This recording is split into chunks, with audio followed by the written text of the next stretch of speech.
I've met a lot of business owners over the past who have done absolutely passionate work, but they've also forgotten the numbers. And that's one mistake we made in the early days. We were so passionately driven, building the right team, delivering the service to excellence, that I'll take responsibility for that. I took my eye off the ball on what the business needed in terms of cash flow and forecasting, right? Because it was just driven out of sheer grit and passion. Gotcha. So I learned a big lesson, because after the first 4 years, it was like a big wake-up call. So you hit cash flow issues? Massively. Yeah. Massively. Welcome to Getting to the Heart of Business, brought to you by The Online Co, where we believe the best way to help small and medium businesses grow is by putting people first. I'm James Parnwell, and our guest on today's podcast is going to be a shot in the arm for anyone who's in business and has ever felt a bit stuck. Roger Vertannes is from Leadership Counts. He's a business advisor who helps entrepreneurial leadership teams to clarify and achieve their vision. With me is my co-host and marketing pro, Jess Caluso. G'day, Jess. Hey, James. How many kids are there in your family? Oh, I'm from a big family, so I'm one of four. Okay, me too. I'm one of four as well. Oh, that's a good number. All right. Who is the best out of the four? 1, 2, 3, or 4? 2, clearly. Well, that's wrong. It must be one. It's number 2, trust me. Okay, I'm number 1. All right, now tell me about the youngest in your family. Oh, no. You didn't go to the youngest, did you? I totally went there. Okay, so my parents are really good, right? They went boy, girl, boy, girl. So the youngest... Same. What? Okay. How come I didn't know this before? Anyways. Yeah. So the youngest in our family is my youngest sister, and I'm not going to mention her name. I won't embarrass her that much, but she's different to us three. I've got to be really careful here. Don't forget clerk and edit. I'm going to describe my younger sister as a spirited young lass. Okay. I'm going to describe my younger sister as a spirited young lass.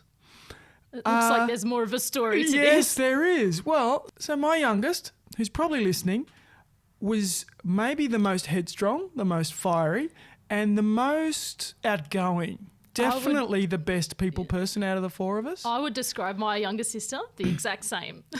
And she tried to boss us all around. Yep, I'm now 33 years old and that still happens. Right. Well, I have 4 kids. And our youngest pretty much fits that as well. So, Roger, you might be wondering why we're talking about this. Roger, our guest today, is the youngest of 10. That is a lot of kids. His parents definitely didn't own a TV. Roger has a list of business experiences as long as your arm, from helping his dad out as a little kid in the family business to international trade in the Middle East, starting up a national franchise in the UK, and business brokering. And it's fascinating to hear how family dynamics and sibling relationships played into his business journey. He knows firsthand the things business people struggle with the most, and his story is fascinating. Roger, welcome to the podcast. Thanks, James. Now, you had a fascinating childhood and you're from a very large family, and no doubt that's played a big role in who you are, but also in your business journey. Tell us about growing up. Yeah, Mum and Dad were born and married in Burma, in Myanmar, where many of us now know they've got troubled times and have had for 60 years. But they had 7 children in Burma. 7 of my siblings were born there, and I was the youngest of 3 born in London. It was a very full house, 3 stories. So just to stop you there, that's 7 plus 3. That's 10. That's the youngest of 10. And, not only 10, youngest of 10. But I think one of the profound memories I've always remembered, James, is Dad also gave a vow to his father-in-law to look after Mum's mother and sister. So we actually ended up having 14 people in the house. Wow. And, when you've already got lots on your plate, to take on that type of responsibility as well is just the mark of my father. Yeah, and wow. The impact he's had on all of us as a family. So what did your dad do? So my dad was in the Burmese military initially, and then went to London planning to open up restaurants, Burmese restaurants. Okay. And his chef actually had a heart attack on the cruise ship, and so there wasn't a plan B. But one of his friends in London gave him a leg up to start a service station, and he took it, and he ended up having 3. And that was the family business that each and every sibling and myself worked in. Right. And we were always taught to chip in. We were very good sports people in our family, or still are. And I was going to school every day, just so excited to play sport. I loved it. I was not engaged, let's say, in academia. When I went to represent the school at sort of year 3 and 4, and I had to go to the lost property bin and find, the kit, particularly the boots, it dawned on me that it was never going to come from mum and dad's purse strings, and I never wanted to put that on them either. So it taught me a really good lesson, was fend for yourself and make it happen. So I was 12 years old when I knocked on Dad's sort of door of opportunity and said, "Can I come and work for you?" And he said, "Well, you know what time I leave on Saturdays?" Yeah. And he used to wake me up with a cup of coffee at 5:30. And Saturday morning. Yeah. And that was my start of, and also my first love of really understanding what business was about. What did you learn in terms of your work ethic and just being around your dad and your siblings? First of all, I learned that Dad wasn't going to allow nepotism to reign. Right. And I think no favouritism. No favouritism. It was, you come in to do a role. I turn up to work and I said, "What's my first job?" And he says, "You're going to go and clean the toilets outside." And I said, "Oh, great. Like, I do that at home anyway, Dad, like, what's new?" Yeah. But he said, "Yeah, but this is different." And he takes me to the toilets and he spends 25 minutes cleaning them. Right. To my confusion, I asked him, "What is the point of me being here?" And he cleaned them like he would in the army. Of course, they're spotless, and I mean spotless, James. And he turns around to me and he literally raises his finger in a polite way and he just says, "Don't ask someone to do something you're not prepared to do yourself." So he showed me the standard and he said, twice a day, that's what they're going to have to look like. Wow, that's quite a lesson number one in running a business at 12. Yeah.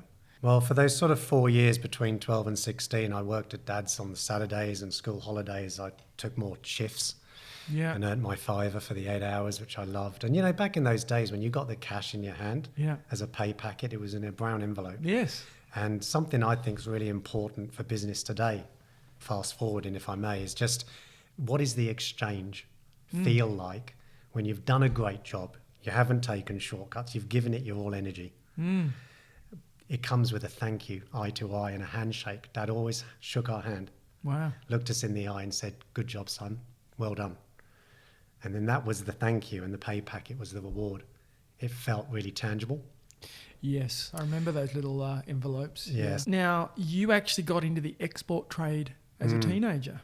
Yeah. What did that look like? The freight forwarding side came because my brother Des, our eldest brother, whilst he was based in the Middle East, he established a freight forwarding company with 2 of his British Airways friends who became my bosses. And having done work experience there, I really started to have an appetite for cargo.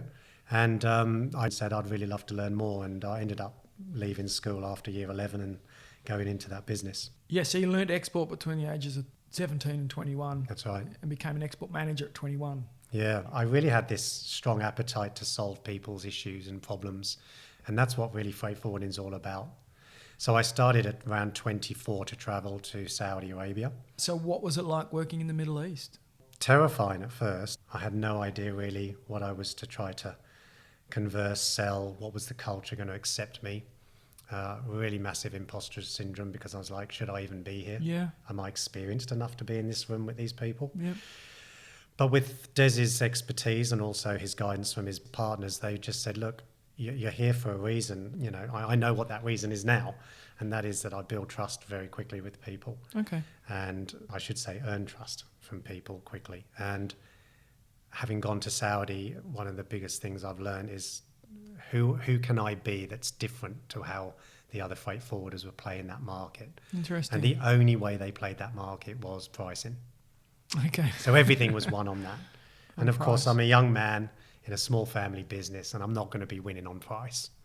So just by asking some pertinent questions in a boardroom one day, which was with ABB, a very obviously global business, they said, we've got a problem with documentation and delays and costs, and it's really hurting. And I said, now I've got a problem to solve. Yes. We're not talking about the price Anymore, discussion. yeah. And that's turned me on to exactly how I could help them.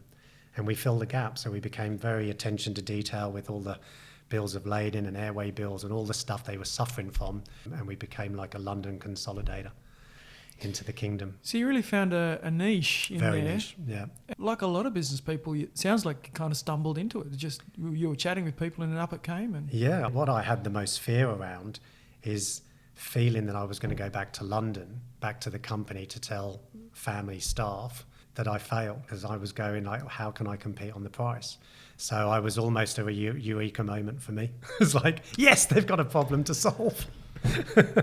I think price is perhaps the most blunt instrument to compete with. As a young man in a suit in 45 degrees, Yes. it's a bit of a challenge.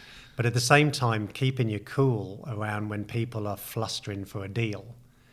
The one thing I learned over the first couple of years of travelling to the Kingdom and to Gulf States was, let me listen more, because there's more to this than meets the eye. So I certainly wasn't swagging around the Kingdom or Riyadh or Jeddah saying I can help you, but it was more like, how can I help you? And I think that was the difference, and we really stumbled on a great niche. Listening is such a powerful business skill, isn't it? The opportunities are there if you've got your ears open. As a youngest of 10, you do a lot of listening. Well, I wanted to get back to that. The impact of being youngest of 10, I guess 9 eldest siblings and mum and dad, it'd be like having 11 parents. Certainly half a dozen. I would say probably the ones who are marginally older than me. Yeah. I would say we were like a little clan of groupies. Yeah, and, against the oldies, yeah. Yeah, the middle sisters, very much the mothers in school holidays, and hard to take, because you really do, yeah. Don't get me wrong, wonderful, like blessed upbringing. Yes. But I think what you do, you internalize it to, how can I get out of this jacket? Gotcha. Because it was a very conformed time back then. It had to be structured and organised, as you can imagine. You say that the politics and the nepotism in that journey there really frustrated you. How did that play out? When I got back from Australia, Des had been headhunted and said to me, look, I've been headhunted and I want to go for it, so it means the reins are yours. So this is the point about envisioning, or at least planning what you're actually signing up for. Yeah. And I didn't do that. I grabbed it. It was my ego talking to me more than anything else, like, I'm the man. Yeah. So I'll take it and run with it, and I did. And I'm very proud of what we achieved. My nephew, his eldest son, worked in the business. We had a couple of family friends work in the business. A second nephew worked in the business over the years. My sister worked in the business. And when you have the family dynamic going on over the commercial outcomes, it's not easy, of course. Anyone in family business knows that. However, I think it's the point of just making sure that we become on the same page. 7 years later, after the business exponentially grew, every year I'd have the equity talk with Des. Yes. And I just think, is there anything there? Yeah, it'll come. And then when I turned 30, 6 years later, I said to him, look, it needs to happen now, because I'm at an age where I really should put that at the forefront. And his family had grown. Right. And the door had closed. Wow. The door had closed. And I was so angry at the time. We were in a Chinese restaurant, and he was so cool about it. And he's a very cool guy. I mean, I love him to bits. And he's one of the most articulated guys you'll meet. And he just said to me, it can't happen now. And I was so upset and angry. And I thought, wow, if a member of the family could do that, how can I build trust with anyone else? Yeah. But if we all really peel back the reasons why those outcomes happen to us, we realise that we're part of the problem. Okay. And I was part of the problem. Right. Expecting maybe too much, and thinking that I deserved it or was entitled to it as a young man, and maybe I wasn't. Right. Well, it takes a lot of humility to sort of come around to that. And I guess there's two sides of every story, isn't there? Yeah. And it can be difficult to see your own half and to own it. Yeah, I got back in the car that night, driving away from that Chinese restaurant, and I looked myself, literally turned the rear view mirror to my face, and I looked at myself and said, how could you let this happen? What did you miss? Yeah. And the first thing that really responded to me, and this is a bit spiritual for me, was just take responsibility. Yeah. Because you've grown up in a family that you may have conditioned yourself to think that people will look out for you because you're the youngest and you're the man, you're the brother. It's not the case. So straight away there, I knew there had to be a change. But what it led to was this. I grabbed my journal. I've always had a journal, and always recommend you journaling your mind and thoughts and go as deep as you can. That next day, I literally just wrote a sentence on the journal on a blank page, and it said, "What the fuck do you want?"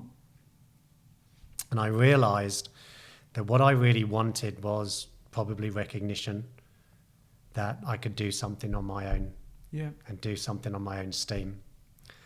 And I just wrote a sentence that said, build your own business, take responsibility for yourself, and bring something into reality that you really want.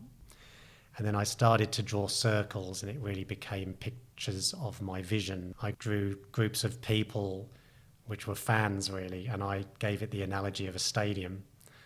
Yeah. Build something that people really are helped by, they love, build a brand, and do something where you're not relying on someone else.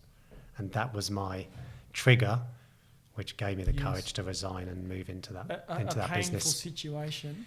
Yeah, like I remember I was in tears because I actually was half questioning myself and half defining my future. But what it taught me back there is that clarity right there was actually the one step I needed to help me go and commit. And after that, there was no looking back.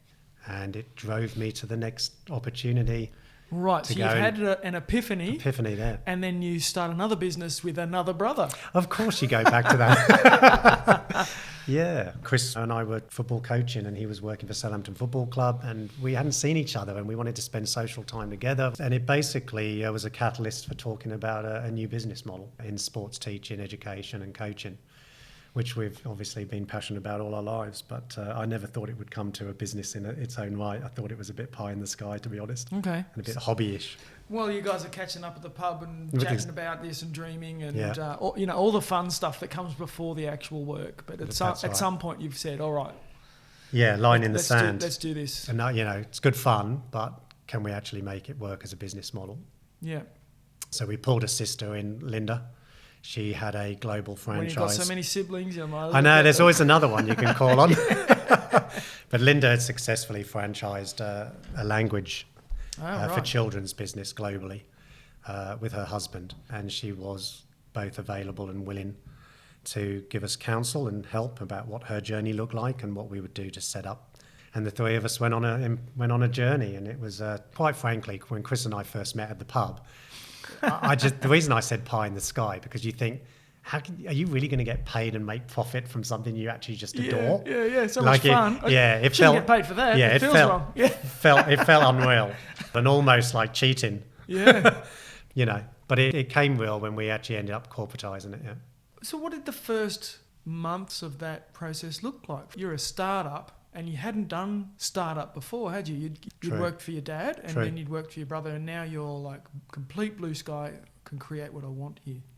Yeah, and those two journeys, both with Dad in the servos and then Des in the cargo and the bosses who were really I reported to, they absolutely gave me those wheels of training and commercial acumen to actually back yourself and go, you know what, I can do this. So those first 3, 6, 9, 12 months was just hard graft of building a brand, building a trust. We'd go into schools and say, we'd like to run your physical education here because we know you don't have qualified teachers to do it. And they would look at us and say, are you guys kidding yourselves? We don't pay for that. We're government. And we're like, oh, really?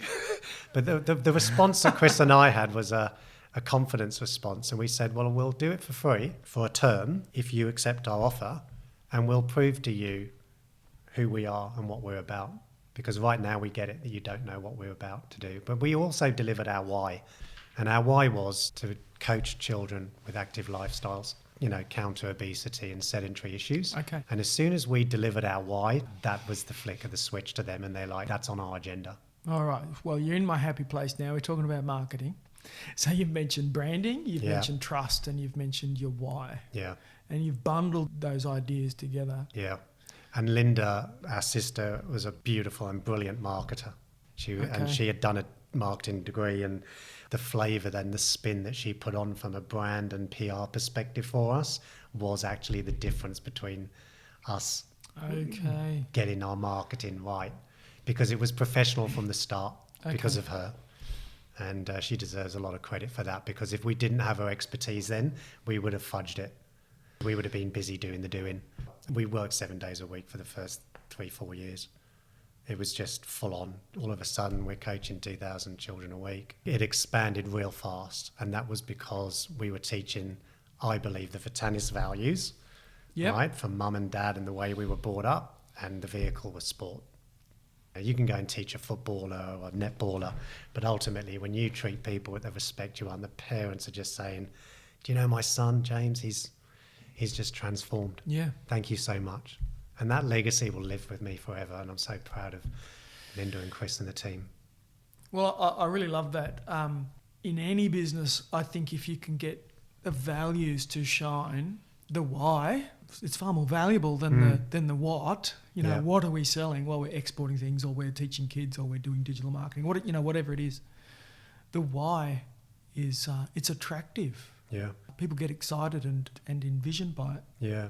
I think the marketplace was very unprofessional because it was, someone with a bag of sports equipment over their shoulder, right? And there's nothing wrong with that. That's people doing great work in the community at grassroots level, right? Yeah. But Linda made it for us, this professional coaching with personal care. Yeah. And what that was the why and the glue of being a professional outfit, from the way we were dressed to the way we'd show, right? Yes, Our equipment, the investment we made, the venues we used, and then the personal care was just...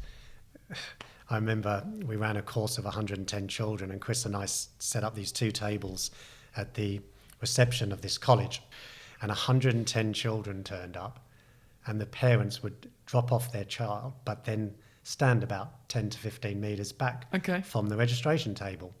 And they waited until all 110 children had been checked in, and they'd walk up to the table again and go, how do you do that? And we'd greet every child by their first name with a shake of the hand. Yeah. Girl, boy, 8 years old, 15 years old. Showing them respect. Yeah. You're outlining your point of difference there, really. Yep. And that's come out of your values. Yeah, and I think, the work we do today and with core values, it's still understated and yet so critical to everything. When values are aligned, everything flows. Yeah. Right? Your purpose flows, your spirituality flows, because you're in the right space, delivering the right service to the right people. Right? Yes. There's no push and pull. No. And your energy is so high that you just know that you are doing such a service for the people who are the most grateful and appreciative of it. And therefore, yes, the commercial model has to absolutely stack up. And I've met a lot of business owners over the past who have done absolutely passionate work, but they've also forgotten the numbers and how that commercial model will stack up as well. Other way. Yeah, of course it can. And that's one mistake we made in Team Elite in the early days. We were so passionately driven to building the right team, delivering the service to excellence, that I'll take responsibility for that. I took my eye off the ball on what the business needed in terms of cash flow and forecasting, right? Because it was just driven out of sheer grit and passion. Gotcha. So I learned a big lesson, because after the first 4 years, it was like a big wake-up call. Okay. So you hit cash flow issues? Massively. Yeah. Massively. We couldn't sustain our overheads, so we were taking on great people. We didn't always have enough work to maximise their utilisation of their services, so they became frustrated. So sometimes that was a risk of losing them, as you would with any contract work. But then we had another epiphany. Who else do we need in this boardroom that's going to make us, stabilise this business? And it was a finance guy. So I needed someone who's looking after that. And when Dave joined our business as financial manager and then director, then our world changed. Happy days. Well, it wasn't happy at the start. It was very, very tough conversations, because he opened our eyes to our real numbers. Then we really realised that we weren't hitting the right model, and we were on a bit of a pipe dream, not a pipeline. The wrong pipe. The wrong pipe. So the first thing, Chris and I sat down and had a strategy day, and we said, what do we really need? What don't we know? Yes, okay. And we got a government grant. What a great question. We danced around a couple of options, and marketing definitely came up. Yeah. We spent 25 grand on marketing, which we should definitely have put, first of all, to the business coach and framework. So that marketing dollar, whilst it produced some really glossy, awesome collateral, it wasn't the best use of our money then. And you'd see a lot of this, right, at the Online Co. It's just people are throwing money trying to fix something that's actually a symptom and not the core. Our core No, issue that's is right. we weren't structured. Yeah, marketing can be used to amplify a bad business and create problems. Yeah. But Yeah. you want to get your business right first, then amplify it. Yeah, because for the sole reason of this, the marketing, great, we spent it. Did we get the ROI? Absolutely. Oh, another 1,000 members sign up, right? Yeah. However, in order to deliver to those children and young people, right, we've realised that the profitability wasn't there, so we weren't really making any gains, Yes. apart from the ego being stroked and the fact that people were saying how amazing we were and that they loved Team Elite, and it became a real brand in the south coast of England. So, yeah, we got the business coach to do a strategy with us for 3 years, 2003 to 06, and Dave supported that with financial modelling, which stacked up and therefore gave us the confidence and also clarity where we thought, now we know what our business model actually is. Gotcha. So I wish I'd done that at the start. Are you receiving SEO emails all week from random people offering to do some SEO service that you don't really understand? Well, you'll never guess, we get them as well, and we do SEO. There's a myth out there that essentially you can trick Google into making your website on the first page and that it'll get you loads of business and it'll be fantastic forevermore. Unfortunately, that idea is nonsense. The truth about SEO is that when somebody types in your keyword and they're looking for your product or service, that you need to provide the very best information to that person. This is where we talk about putting people first. Your website needs to be fantastic. It needs to talk to that person, solve their problem, and be super helpful. This is just one of the ideas we talk about in our digital marketing playbook, where we come across and look at a holistic digital marketing plan for you. If you need help with SEO or your overall digital marketing planning, we'd love to hear from you. You can book a quick chat at theonlineco.net.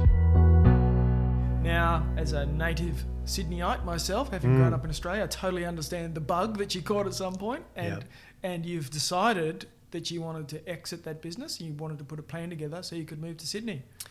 Yeah, so even when we sat down to establish the brand and the logo at Linda's dining table in 97, I did say to Chris and Linda, I want to sell the business in 10 years. And they said, what are you talking about? Linda was up for that because she was an investor. Right. Chris couldn't see it, and nor did he want that because he wanted us to work forevermore. And the bottom line is I knew there was another journey for me. Okay. And I said to Chris, look, it's going to be an exit for me if we build this strategy out, and then I think we're going to be saleable. Right. Wasn't what he wanted to hear. So how did that arrive? Obviously, you've got to figure that out with your siblings. Well, my wife, Lynn's an Aussie. Lynn and I got reunited in 2001, married in 02. Mia was born in 04. James was born in 05, our son. And in 06, we migrated to Australia. Right. If you've ever heard of the Colby Index, which is around the way your energy is profiled, it's cognitive training. My profile is a 2395, and 9 stands for a real fast starter. Yeah. It's like, Let's go. when there's an idea on the table, I want to get into it, right? So when we had that picture, it was also in line with my 40th birthday. And I don't know, I'm a bit spiritual like that. I just think there was a call in that said it's going to be there now or never. I started to systemize the business according to that strategy. In July 05, we became a systemized business. And in the November, we got a phone call to purchase us out of the blue. Right. But I think when you line yourself up for what you want, you better be careful what you wish for. Because you got it. That's right. Okay, so then you come to Australia. You got a wealth of knowledge, but no business. Yeah, that's a toughie to speak about because I still wonder to this day, James, what the hell was I doing? And if you don't mind, I've got to call on my faith on this one. Yeah. And I know you won't mind, but I hope the listeners won't mind. I'd made a profound decision that I was going to make a move. I owed it to Lynn. Now, you can imagine, right? You're one of big family. Yeah. You're now going to move at 40 to Australia. You're crazy, right? Little kids. And what would people default to as perception and reality, right? It would be you're doing it for your wife. You're crazy, including my mates. And I just used to respond to them. I said, be careful with that, because if it makes you uncomfortable that I'm moving, that doesn't mean it's the wrong thing for me. Yeah. And that was a profound moment in me. I remember at Easter time, April 2006, it's Easter Sunday. Mum's leant over the breakfast bar at her house, just about to have Easter lunch with her and Dad and some of the family. And she said, Rog, what are you going to do in Australia? She was always the warrior. Well, I'm still a baby, right? 40 years old. And I looked back at her and I absolutely had no control of my body. Right. And out of my lips came, I'm going to help business owners, Mum, but I don't know what it looks like. Okay. And from that moment in time, I kid you not, I was just like, wow, that is my calling. And if that's what I feel, that's what I'm going to do. Okay. And I've always backed myself. I always know I can go and create relationships and networks. I've been doing it for a long time. That wasn't the issue. The issue was trying to define provision for the family. Right, income. So it's a very scary time. Absolutely. So your dad's taught you a work ethic early doors, and then you've learned around trade and all of that through working for your brother. And then the next business, the coaching business, you've systematized, you've learned about marketing, you've learned hard financial lessons. Every business person's got to learn those. Yeah. And you come to a point of saying, well, I've got all this experience, I'd like to help other people. Yes. So what did step one look like? Well, step one coming to Australia was a loss, first of all. So when you give up your business and it's been your baby, you feel grief and you don't even know why you're feeling it. But I had no awareness when I was sitting here in Sydney 6 months later that I was actually grieving for leaving the country, for leaving my family, for leaving the business behind, leaving my brother. Yeah. But what I felt, sort of letting him down. Yeah. I think that makes sense. You lost a lot. So emotional. And then I came to a reality. And to be fair to Lynn, she was saying, what are you going to do? So I looked after Mia and James, who were very small babies in strollers. Yeah. And I loved it for 3 months. And she went to work in the city because she could. And I thought, wow, this is okay. It's okay to take a pause and try to define what it is I really want. But wow, do you become desperate quick? Because you lose your identity. Okay. Right? And then every phone call you're making, people are saying, do you have local experience? And quite honestly, I'm thinking, what the hell does that even mean?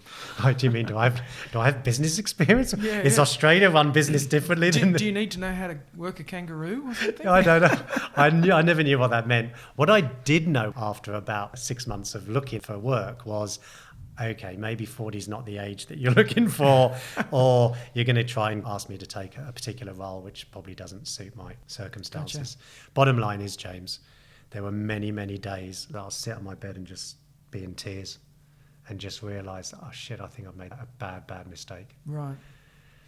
And I'd look on people's websites who wanted to meet with me and I'd go, well, what have I got to offer? I just lost complete confidence. Wow. It was a dark place. I became quite an angry man, very irate, and it was all because I just didn't have significance to offer anybody. Well, that's what I thought.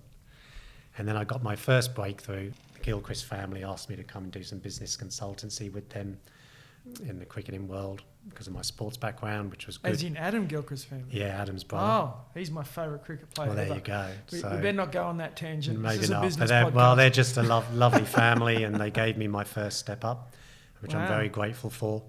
And I worked with them a couple of years, and after that, trying to find that vehicle, I became a business broker.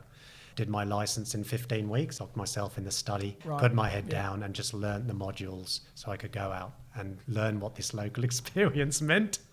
And I'd just keep talking to business owners and saying, how can I help you? And they'd say, we're trying to sell, we're on the market. Can you value my business? Why aren't we selling? Can you tell me? How much do you charge? Right? Businesses were in chaos because they're being told by an industry that they can sell a business that's unsaleable. Now, to me, that's not just insane, but it's completely immoral. So here I am now, tagged as a business broker in a world where most people are not being told the truth. You couldn't get more far away from my moral compass than that.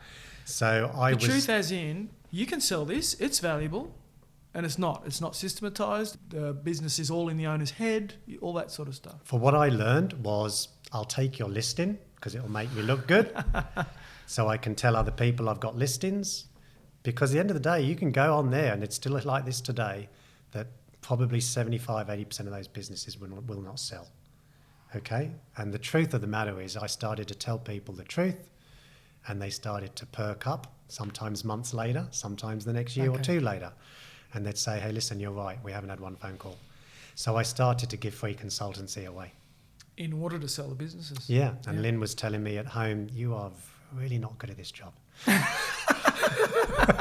So yeah, I look, at the end of the day, I was prepared to starve my family for the sake of building a reputation again. Yep. And I think that's come from right down from Dad's days, is don't shift from who you are. You're here to try and help somebody.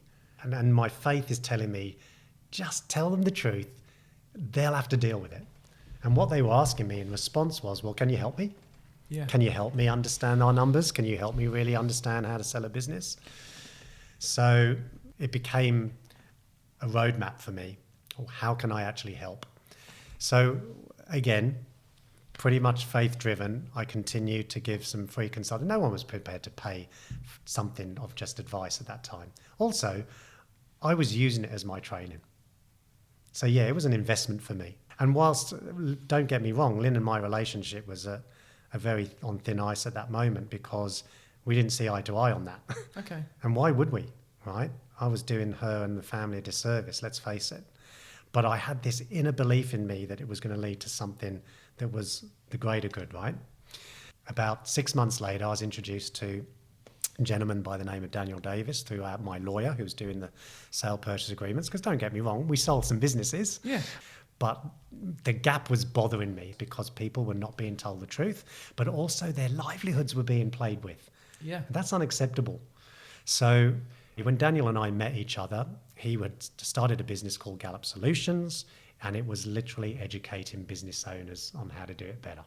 Yeah. Right? Management system, framework, etc. And I transitioned to working with Daniel. We worked with about 400 companies, teaching them how to run businesses better, to be more profitable, efficient and fun. And it's led me to the work I do now today with EOS, because it's same purpose, Yes. just different model, different toolkit. But now I just realise, I look back on what I'm sharing with you today, and I think it was all just meant to be. Yeah, all stepping stones. Absolutely, towards this. absolutely. Tell us a little bit about EOS. Yep. So EOS was born out of a genius man called Gino Wickman. He joined the Entrepreneurs Organisation, which is known as the EO. It's a global non-for-profit. Okay. It's where entrepreneurs, founders and CEOs meet on a monthly forum as a group. What the profound moment was for Gino was he starts to realise he's got a bit of a knack of understanding that these issues are all core symptoms of the more pointy stuff. So he designed a model, started to clobber some tools together, developed it into EOS, which was the Entrepreneurial Operating System. So it's a set of real-world, practical, simple tools. And there's now, apart from myself and Gino, there's 400 odd implementers globally.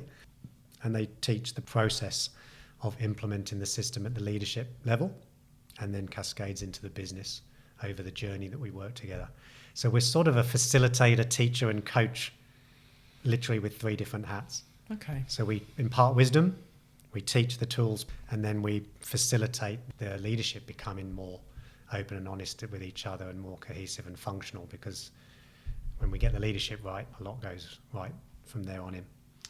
So I got to declare my hand here. I'm a big fan of the EOS. I read the book Traction by Gino 4 years ago. Yep. And I've read pretty much everything else he's ever written. If someone's listening, where would you suggest they get started? Yeah, eosworldwide.com is the go to website. the website. One of the things that really attracted Dan and I to EOS is just the abundance mindset of the group. And from Gino's intent and purpose to help thousands of entrepreneurs, you know, there's 100,000 businesses running on EOS now globally. Right. So he abundantly used links in the book and online to allow people to Just download the giving tool, away get going with it, you know. Just getting it, I loved that, because that's a little bit like I was in business broking, you know. Yeah. I was just trying to help people. So it really hand in glove values aligned. We've got 5 core values: humbly confident, grow or die, help first, do the right thing, do what you say. Yeah. And when I read those values, I thought, when I look at my family and my business travels, I just think, wow, that's just absolute seamless. So good on him, and thank you to him. And thank you to Daniel for bringing it to Australia. And it's just been an absolute privilege and honour to just help entrepreneurs to get what they want out of their business. Just putting my marketing hat on for a second. You're talking about help first. One of our values is generosity. And we Lovely. know that if we're generous and we give away information, and we're giving away information with this podcast and our website. And That's right. You know, we do free workshops and, you know, a whole bunch of things like that. We know we're just going to help a lot of people. And some of them will engage us. Most won't. Sure. But that's okay. Yes. You know, if we can help hundreds of people, we'll get a handful. Yeah. And isn't that what you've just defined, the abundance mindset? Absolutely. Yeah. Because we can't help everybody. We're not big enough. We're not No. good enough. That's right. And we're not broad enough. And not everybody fits. And that's Certainly okay. not. But that's what I love about, you know, you say in your own marketing and your own purpose about putting people first, right? And I love that because I think we've forgotten how to do it. You know, one thing we did really well in the servos and freight forwarding and then back into the sports business is we treated people the way we wish to be treated. And look, anyone in HR out there, don't have a go at me. But the bottom line is I think when HR became a thing, it's like everyone started to think, oh, I need to be more legal. I need to be more formal, right? Okay. I need to be more careful. And the fact is, don't ever forget that people want the same thing as us. They need purpose. They want to be masters of their game, Yeah. right? And they need some autonomy around. Daniel Pink wrote this in his book Drive, yeah? Yes. And they want to reach their potential. And our jobs in business and leadership and management is to say, who you are today is not who you're going to be by the time I've finished with you. Yeah. Or you've come through a journey with me, whatever way you We'll wish to say include a it. link to that book in the show Yeah, notes. do so. I think his stuff's great. That work on autonomy is fantastic. It is. All right, so you're having a chat with a business person and they're stuck. That Yeah. word stuck comes Yeah. up a lot. We've been here for 2 years, we're not growing, you know, whatever's going on. What's your advice to someone that's stuck?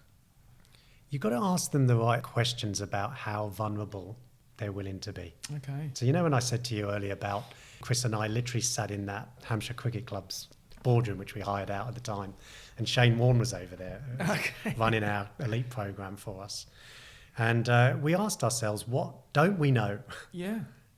We knew quite a bit, but a lot was missing.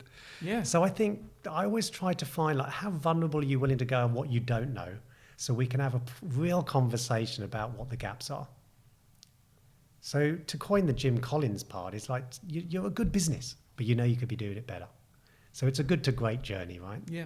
It's another book we'll reference. Still one of my favourites, right? It's like just pressing the pause button and saying, listen, what's the real problem? Yeah. Are you prepared to get honest and be a little humble? Yeah. And what's beautiful about our process is we take the time to do that with 90 minutes together in a room where the management leadership team come in here and actually peel back and say, you know what, this is a learning experience for all of us. It's not an assumption we're going to work together, but it just gives us that capacity of time and a window to go, what have we been doing in this business? And are we going to change something? Yeah. And if we are, then the tools and the system and the process wraps around the business and away we go. Now, we started by talking about your massive family of origin, and now you have a smaller family of your own. Your family's very important to you. Yeah, it is. And I'm looking away now, aren't I? Because you've touched on you've touched my nerve. I love my family, James, and all I know is that from the time Dad taught me that humble lesson of never ask someone to do something you're not prepared to do yourself, all the way through to all of his, and talk about Mum and Dad and brother Des and brother Chris and sister Linda and all the people, whether I've been in business with them or not, I have been blessed just to have this love, support and consideration around me. And yet I know that I've always put my business first, my work first, to achieve as much excellence as I can. That doesn't always sit comfortably with me. Yeah. And whilst I'm very proud of what I've achieved, it's only because of other people why I've achieved it. And I really mean that. Yeah. You can't do anything on your own. It's You true. know, with Lynn's support, the kids support me and my EOS community, you know, you can't do anything on your own. You know, you get what you give. But I just hope that I'll leave the business world one day, whenever that is, and I can't see that being anytime soon. But when I leave it, I hope I'm recognised as someone who, looked after his family and did put them first sometimes. Well, it's difficult, isn't it? And Yeah. you want to be successful and you want to bless your family financially, but Yeah. they actually want you more than your money, don't they? Yes. They want your time. They want your heart. Yeah, the way I describe that is we're transforming the lives of entrepreneurs, and I mean it. Like, we see them in a different mental state, emotional state, right? Confident state when their business goes well, right? And it is hugely, hugely satisfying to help someone on that journey. Right. And then one thing we've got to do is think, do I live that life? Yeah. Am I doing justice to myself as well, right? So we call it the EOS life. And we say 5 things. It's doing what you love with people you love. Yeah. Making a significant difference. Getting compensated appropriately and having time to pursue out the passions. Yeah, wonderful. That's a wonderful balance. And whatever you focus on the most, you're going to get the bigger results out of, right? So just to me, it's about making sure the balance is there. And to live it, honestly, it's just something else. That was Roger Vertannes. You can find him on LinkedIn or learn more about his work at leadershipcounts.com.au. He mentioned a few books there, a couple of my favourites, and you can find reference to those in the show notes. Well, I really enjoyed that conversation, Jess. I love to pick apart some of the things. There's too much for us to go over. There was a lot in that, wasn't it? But he talked about selling the why, marketing the why over and above the what. Tell me your thoughts on that. Well, that was really the key point of difference for Roger and Team Elite, wasn't it? So, people don't buy into the what. We know what you're selling, right? You go to Coles, you want a Snickers bar, you know what you're getting. It's the why. People buy into emotions. Because I need to be satisfied. I need to be satisfied. Thank you, Snickers, for branding me that way. Yes. So the why, the reason why you're doing something is what people connect with. And that's more important. And that's going to get you a lot further in business than saying, hey, I have this product, come and buy this product. It doesn't give you any difference from your competitors. Right. But why you do it, that is what makes you different from your competitors. Yeah, and it's linked with who you are. That's right. So your why will come through all of your marketing. With your social media as an example, we can use video. We can do video testimonials, we could do video interviews, and you can talk to your why. And that gives people a really authentic look at your business and look into who you are. And then people are more likely going to identify with you and want to become customers from there. Yeah, absolutely. It appeals to something a little bit deeper. It does. So the online code, we talk about putting people first. It's very easy to look at SEO or something just as something very technical. But if you understand that there's a real human sitting there looking at your website and you put that person first, all of a sudden that's a much more profound why. It is, yeah. And we're going to actually help someone. Yeah, I mean, you could easily just be another one of those companies that send spam emails and say, hey, want me to fix your SEO? Yeah. But it makes us no different from anyone else, does it? That's right. So, James, I'd love to get your insights into growing a sporting franchise and balancing the marketing with all other areas of business. Yeah, so Roger talked about how he got his cash flow wrong and he got into some problems there. And if you're running a business, there's 5 pillars. There's your marketing and your sales, that's 2. Then there's your finance, then there's your operations, and then there's your people. And if you look at that as like a 5-legged stool, if you've got all 5 legs equal length, you've got a nice stable stool. But if you chop 2 of those legs off, you've got a stool that might stand up, but it might fall over too. And so it's quite easy just to ignore the finance, for example, or maybe not look after your people right, and then your business is in a bit of trouble. In this case, Roger had his operations really solid and he had his sales really solid and he had his people really solid. Then he brought his sister in. So he had a really great business with a great USP. And when the marketing turned onto that, it then amplified a really good business and appealed to a lot of people. So he got all those bits right. Now, hypothetically, you could turn the marketing off and that business would have just grown slowly and organically. It still would have grown, just slowly. The marketing is about getting that message into as many ears and minds as possible. And I'm really grateful that Roger was open about that cash flow piece. Yeah. Because the whole thing falls over if your cash goes south. And it really highlighted that, didn't it? Yeah. It sort of really spoke to that 5 pillars that you're talking about. So I would be looking to say, when should I invest in marketing? And I think you just got to get your operations right at the start. And once that's solid, then you've got something to really talk about. Yeah. Do you think it's worth speaking to marketing professionals or even, professionals in areas of those other pillars all at the same time to get a gauge of where you are within those different areas? Yeah, well, Roger's point about he didn't know what he didn't know was so important. Yeah. So you want to have a good accountant, a bookkeeper in there to look after the finance, and that's probably what Roger didn't have. And when you talk to a marketing person, they're just going to open your eyes to a bunch of things. And obviously that's our process with the playbook of going through and really analysing all the different components that are going to need to pull together to do a holistic marketing plan that actually makes a difference. Yeah. Coming up next week, if you do a bit of real estate reading or viewing, you might already be familiar with our guest.